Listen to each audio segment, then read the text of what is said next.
Welcome back, Wolfpack Villas here, and this is how to use Rayquaza and Mega Rayquaza. Look at Rayquaza's stats, they get pretty good. And when we look at, alright, we got 150 on that attack, 150 on the special attack, so I mean, mixed potential, 95 speed, so it outspeeds the other legendaries, and 105 on the hit points. I mean, it's just going to be better in a lot of ways. But then it Mega Evolves, and I mean, okay, 180 on the special attack, 180 on the attack, it actually gains speed.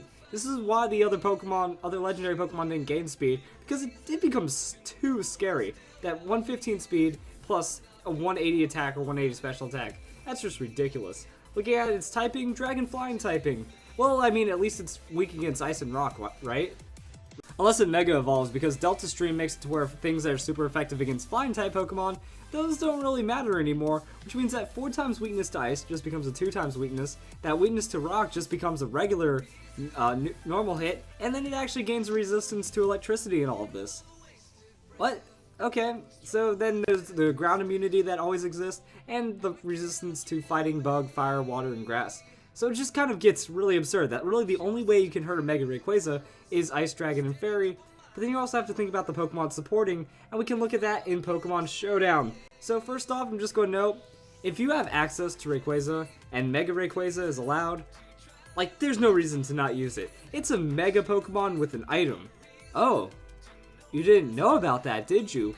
Well, for those of you that were paying attention in the storyline, the reason why Mega Rayquaza evolves is because of Dragon Ascent, not necessarily a Mega Stone, which means there's an item slot open. So Dragon's Ascent is already a powerful flying physical move, which you don't see a lot anyway, so that's just really good on its part. And then you have great coverage from there, Earthquake, Extreme Speed, Outrage. A 180 base attack Pokemon that can get Life Orb with a 115 speed, you throw down that Jolly Nature, and it's going to be really hard to harm you because 105 hit points, doesn't matter if you're investing, you still have 100 defense and special defense, and not a lot of super effective hits. So you're going to survive. If you get the outspeed on your opponent already, Life Orb is just going to make it to where Life Orb Outrage, Life Orb Dragon Ascent, too much over for your opponent. Now, I know that Outrage is a risk, that with Fairy-type Pokemon, but if your opponent doesn't have Fairy-type Pokemon, or those Fairy-type Pokemon are removed, you have free reign to Life Orb Outrage with so much attack. Even resisted Pokemon are going to just get knocked out by that. And then there's another thing that makes Rayquaza terrifying as a Mega, and that's Dragon Dance. That Dragon Dance gives you so much damage. By taking EVs off the attack and putting it into speed, this will let you outspeed 135 base speed Pokemon after one Dragon Dance. And I like the idea of Citrus Berry. I mean, it just means that now you have 25% more health. That's kind of stupid when you have all these defenses and hit points that we've been talking about. So, free Dragon Dance, and now you're going to have 50% damage on top of a 500, throwing out a 120 base power move, or just all this stab coverage stupidity. I mean, it's ridiculous. And then Dragon Claw. I don't like Outrage in this case because if you're boosting, you have a lot more freedom to pivot around, and then Dragon Claw is just oh, 80 damage stab. Sure, that'll knock you out. Earthquake. Oh, Rock-type Pokemon? No. Steel-type Pokemon? No. This is just really strong.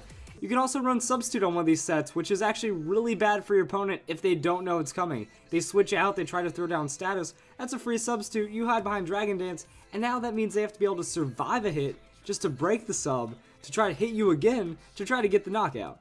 It gets really silly on the Substitute kind of Dragon Dance setup Pokemon, so that's one thing that you can do as well. We can also look at the other kind of super gimmick, is that if you get Swords Dance, I was thinking you could go Swords Dance hit points, or you could also invest in the speed. Say you go Swords Dance hit points. The goal is to get 2 Swords Dance off, so that's why we might run a Citrus Berry again. Run that Citrus Berry again, and then just use Extreme Speed. 2 Swords Dances under this level with Extreme Speed, that's KOing a lot of Pokemon. So I mean, there's that. And then we haven't even talked about Delta Stream and doubles. So any Pokemon that's weak against Rock, Ice, or Electric, take your pick, is going to get some heavy support in doubles, and it could be a Mega Pokemon, just from Rayquaza existing besides it, being oh, if you don't attack me, I'm going to Dragon Dance and sweep your team. But if you don't attack it, it doesn't have super effective hits, and it's going to attack and sweep your team.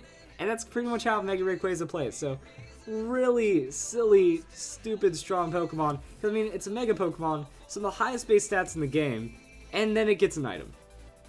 Game Freak, plus, why? And you can just kind of, if you can't use Mega Rayquaza, look at regular Rayquaza. You have a lot of the same options that pretty much this can do any of these sets. just a little less, just not as good, but still really strong, and that's kind of it. So I hope you guys enjoyed this video. That's how you use Mega Rayquaza. I don't need to say anything else. Have a nice day.